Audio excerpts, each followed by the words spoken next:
নমস্কার বন্ধুরা, শিপ্রাকৃতি ব্লগে তোমাদের সবাইকে স্বাগত জানিয়ে আমি আমার আজকের ভিডিওটা শুরু করলাম। তোমরা সবাই কেমন আছো? আশা করি তোমরা সবাই খুব ভালো আছো। আমিও কিন্তু খুব ভালো আছি। তো যাই হোক, সকালবেলা দেখো এখন সব কাজ সেরে একদম রান্না করে চলে আসছি সকাল থেকে। মানে আজকে উঠতে এতটাই দেরি হয়ে গেছে যে কোনো কাজেরই মানে তাল পাচ্ছি না, কোনটা ছেড়ে কোনটা করবো। 11:30 বাজে এখন। তোমার দাদাভাইকে ভাত দিন, তাড়াতাড়ি করে ভাত রান্না করলাম, মাছ টাছ ধুয়ে নিয়েছি। এই যে দেখো মাছ রেখেছে, এখন মাছটা ধুয়েতে লবণ হলুদ মাখিয়ে রেখেছি। এখানে যে সবজিগুলো সব সুন্দর করে কেটে নিয়েছি, করবো চচ্চড়ি আর মাছের তরকারি, ধনে পাতা দিয়ে আলু বেগুন দিয়ে। আর এখানে মাছ ভাজা করছি, কালকে ডাল আছে এগুলো দিয়ে খাবে। এই যে শাকটা ধুবো, চচ্চড়ি বানাবো।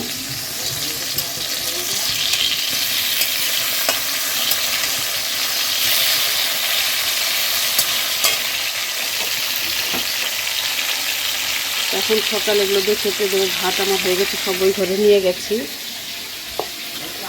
ওই যে দেখো ওখানে সব নিয়ে গেছি। এখন রান্নাবাড়ি সব কিছু এগুলো করে আগে খেতে দিয়ে নিই, পরে মাছের তরকারি চচ্চড়ি এগুলো করবো। কালকের ডাল চচ্চড়ি এগুলো সবই আছে, গরম করে রেখেছিলাম, নষ্ট হয়নি। কারণ দুপুরবেলায় তো খালি খাওয়া হয়েছে, রাত্রে তো আর খাওয়া হয়নি। তো এখন যাই হোক, সাথে সাথে দেখতে পাবে, ভিডিওটা দারুণ লাগবে। এখন রাখছি, আগে রান্না খাওয়া দাওয়া এগুলো সব করে নিই, ঠিক আছে? মাছ ভেজে তোমাদের দাদাভাইকে খেতে দিয়ে দিলাম, একদম লোকাল কাতল এটা। আর যে বললাম না কালকে সব কিছু আছেই, তা ফেলে দেবো, একদম নষ্ট হয়নি। আমি গরম করে রেখেছিলাম রাত্রেবেলায়, এখন এগুলো সব খাচ্ছে। ছেলের জন্য ফ্রাইড রাইস আছে, ওগুলো দেবো, ডাল দিয়ে দেবো। তাই আজকে দেরি হয়ে গেল সব কিছু করতে করতে। এখন চচ্চড়ি মাছের ঝোল সব কিছু করা বাকি।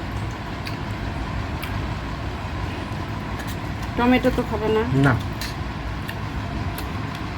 আমি এখন ভাতটা খাই নেব। তো বন্ধুরা দেখো, আমি রেডি হয়ে গেছি। এখন রান্নাবাড়িটা অর্ধেক করে, মানে চচ্চড়িটা খালি গ্যাসের উপরে বসানো আছে, সব সেরে ফটাফট রেডি হয়ে নিলাম। এখন যাবো 1:30 বাজে, আর বেশি কথা বলছি না, 2টার সময় বন্ধ করে দেয়। যে ছেলেও রেডি হচ্ছে। তো যাই হোক, জানলা দরজা এগুলো আমাকে যেতে হবে। চল তাড়াতাড়ি, চল তাড়াতাড়ি, টোটোতে বেরিয়ে যাবো। তো চলো সাথে। আমরা তো আলমিনাদের ওখান থেকে গিয়ে আমরা ডাইরেক্ট ব্যাংকে চলে গেলাম। ব্যাংকে আমরা লিখছি, ফর্মটা ফিল আপ করছি, তখনই লাঞ্চ টাইম ওদের বন্ধ করে দিল। তো ডাইরেক্ট ওখান থেকে ক্যাফে চলে গেলাম। আর ক্যাফে থেকে ক্যাফেও আমার কাজ কমপ্লিট হয়ে ব্যাংকে গিয়েছিলাম। পরে ভাবলাম যে পার্লারে যাই, পার্লারে গিয়েও দেখি যে দিদি বাড়িতে নেই। তারপরে মন খারাপ করে বাড়িতে চলে আসলাম।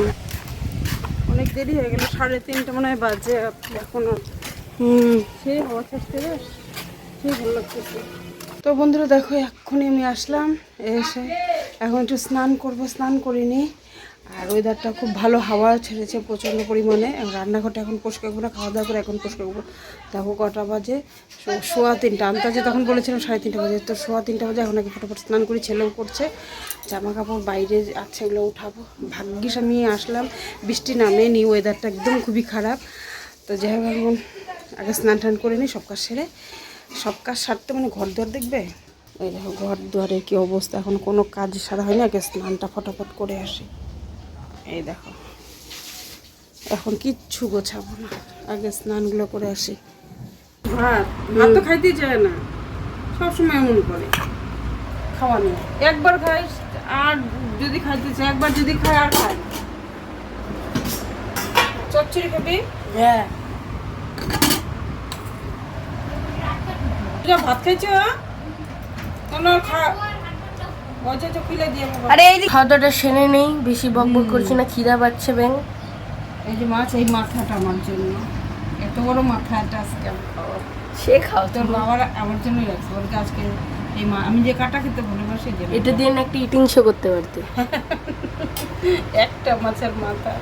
চলে আসলাম আবার তোমাদের সামনে আমি দুপুরবেলা। তখন দেখলে যে খাওয়া দাওয়ার পরে একটু ঘুমিয়েছিলাম, ঘুম থেকে উঠেই তারপরে মানে ঘুম থেকে উঠে মানে জাগনাই পাইনি। অর্জুন এসে ডাকছে যে বোম্মা ওঠো, মা ডাকে। তা গেলাম, তা বললো যে দিদিভাই একটু তোমার হচ্ছে মাংস রান্না করে দিতে হবে। তাই মাংস রান্না করছি, একদম পূজায় সব ধুয়ে ঠুয়ে একদম কেটে কুটে দিয়ে গেছে। কারণ মাংসটা বলতে কি, ওর এক দাদার হচ্ছে অসুস্থ, খুবই অসুস্থ, ডায়ালিসিস করাবে জন্য মাংসটা একদম অল্প পরিমাণে। জানো যারা ডায়ালিসিস করে তাদের সব কিছু পরিমাণ মতন। তো 1 চিমটি তেল দিয়ে একটুখানি রসুন, আদা এগুলো সব কিছু কুচি কুচি করে কেটে দিয়ে একদম মাংসটা একটু সেদ্ধ সেদ্ধ করে নামাতে হবে। এদিকে ছেলে পড়তে যাবে, আবার ওর জন্য একটু ম্যাগি বানালাম। এই যে ছেলের জন্য ম্যাগি করলাম। আর এই যে দেখো এখানে মাংসটা আমি কিন্তু বসিয়ে দিয়েছি।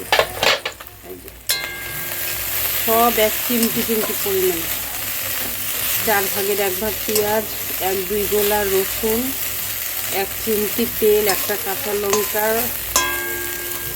এই দিয়ে এই যে চিকেনটা রান্না করে দিতে হবে। একদম কম তেলে কি চিকেন রান্না করা যায়, কি করা যাবে, তাই না?